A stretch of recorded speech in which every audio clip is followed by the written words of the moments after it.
Welcome to my channel. I'm not sure you should be here. The stories I share are dangerous and not for everyone, but if you really want to know, then please subscribe and stay close. It's dark out here, and I don't want to be alone.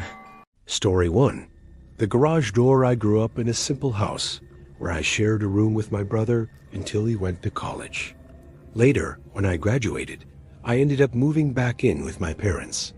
But since the room had already been reoccupied by him, I was left with the guest room upstairs, small but quiet. It was just above the garage, and every time the door opened, the floor vibrated. This detail ended up becoming the trademark of that night. It was Friday, around 11:30 p.m. I was alone, reading, enjoying the silence of the house. My parents had gone to the summer house, and my brother was on a work trip. It was then that I heard the unmistakable noise, the garage door opening with that shaking on the floor. At that moment, my heart raced. No one should be there. I got up running and went to the window. The darkness didn't let you see much, only that the door was really open. I grabbed a stick that my father kept in the closet and went downstairs, trying to convince myself that it could be a failure in the system, or who knows, someone in the family coming back without warning. But when I got to the ground floor, I heard voices. Low, stuffy, but clearly inside the house. I called the police on my cell phone, whispering the address. The attendant asked me to hide, but at that moment, something stronger spoke louder. I didn't want to cower in a corner. I wanted to face whoever was there, and so I did. I followed the sound of the voices to my parents' room. The drawers were being opened, the noise of things turned over. I took a deep breath, screamed with all my strength, and entered the room with the stick raised. 2 men turned around scared. I hit one of them in the leg, but the other knocked me down brutally. Within seconds, he took the baton from me and began to strangle me. The first, still limping, approached with something in his hands, a knife. It was at that moment that I heard the sirens of the police in the distance. The 2 looked at each other, and before I lost consciousness, I felt the blow of the baton on my head. Everything went out. I woke up with police and paramedics around me. The invaders had fled through the back, leaving the door wide open. Despite the trauma and pain, I was alive. My parents installed cameras, sensors, and tightened security soon after. But none of this erased the feeling that the criminals knew our routine. They knew the house would be empty that night. They knew my car was in the garage unlocked. And the detail that tormented me the most, they knew exactly how to open the door. We never found out who they were, but since that night, I've learned something I've then never forgotten. There is a moment when you realize, for real, that you can die. And after that, life never feels the same.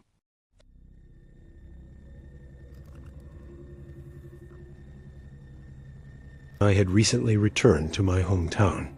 I had rented a small duplex, simple but cozy, to be close to my mother. She had some health problems, occasional falls, nothing serious, but enough to worry me. I insisted that she use one of those medical alarms, but as always, she said she didn't need it. I was too overprotective.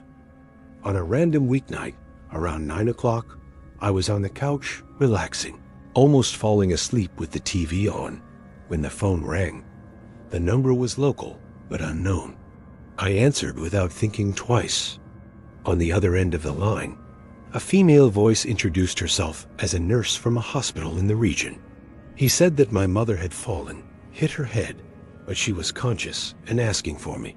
My heart raced. That was exactly the kind of connection I feared. The woman knew my mother's full name, address, even details of recent hip surgery. It all seemed too legitimate. I dropped everything I was doing, grabbed my keys and ran to the car without even locking the house. The trip to the hospital was a torment. I thought the worst, prayed, accelerated as if every minute was decisive. When I arrived, I ran to the reception and announced, "My mother was brought a short time ago. She had a fall. They asked me to come immediately." The attendant looked at me confused, typed into the system, and then shook her head. For a moment, I thought it was some mistake. I repeated the information, almost begged, but nothing. She suggested that I call my mother directly, and that's what I did. With trembling hands, I dialed the landline number. My mother answered sleepily, not understanding why I called so late. She was fine. I hadn't fallen. I hadn't been to any hospital. It was at that exact moment that I felt the ice run down my spine.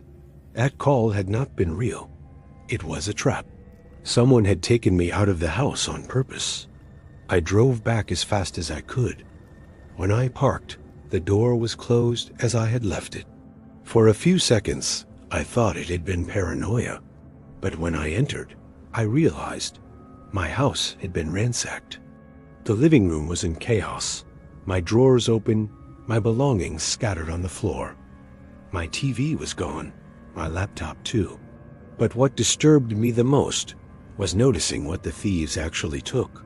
Family photos torn from the frames, my mother's medicine taken from the bathroom cabinet, small objects of sentimental value that made no sense to an ordinary thief. It was as if whoever entered had carefully chosen what to steal, as if there was a message hidden in it. I called the police, gave my report, explained about the call. The agents confirmed what I already knew. Only someone who knew details of my life and my mother's health could have done that. They advised me to install cameras and be more careful, and they left. I was left alone, staring at the emptiness of the house. The robbery itself was bad enough, but what haunted me most was the certainty that someone out there knew everything about us, that he had intimate, precise information which cannot be obtained by chance.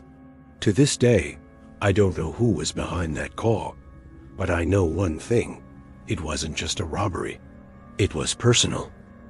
Story 3. The Man at the Door. It was an ordinary Thursday.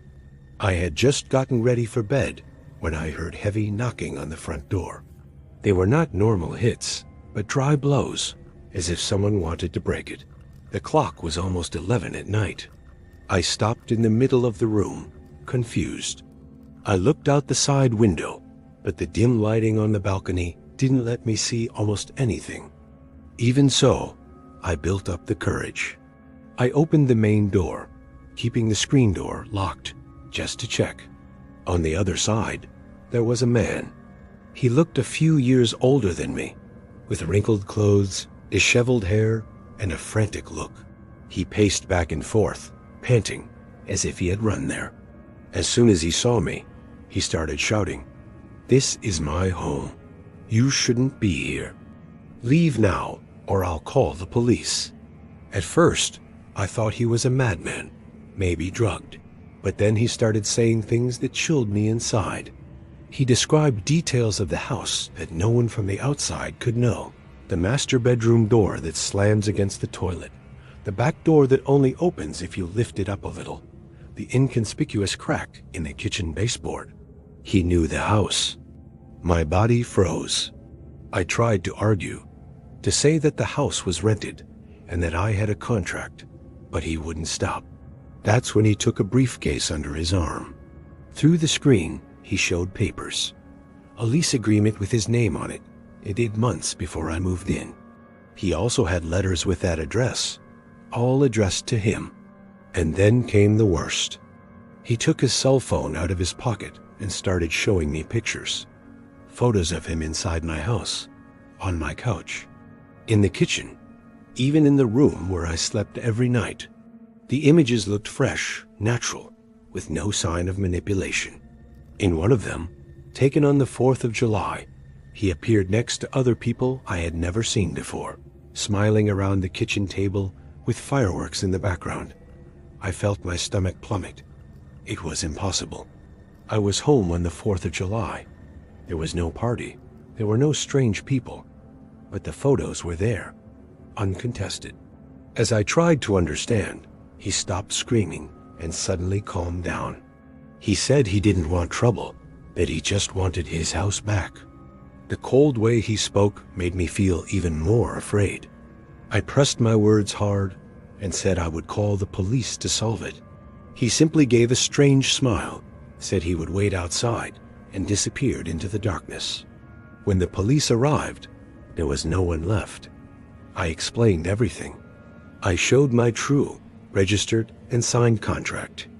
The officers listened, but said it was probably just someone in crisis, and that I didn't need to worry.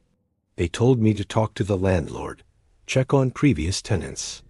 In the following days, I contacted my landlord. He had never rented it to anyone with that description. The former tenants also swore that they did not know such a man. But if no one knew him, how did he know so much about the house? And where did those photos come from? 2 weeks later, the nightmare worsened. I returned from a night out with friends to find my house completely overturned. It was no ordinary robbery. Valuables were still there, but everything seemed to have been searched, as if someone was looking for something specific. There were no signs of break-in. The police concluded that whoever entered had a copy of the key. At that moment, there was no longer any doubt. It was the same man.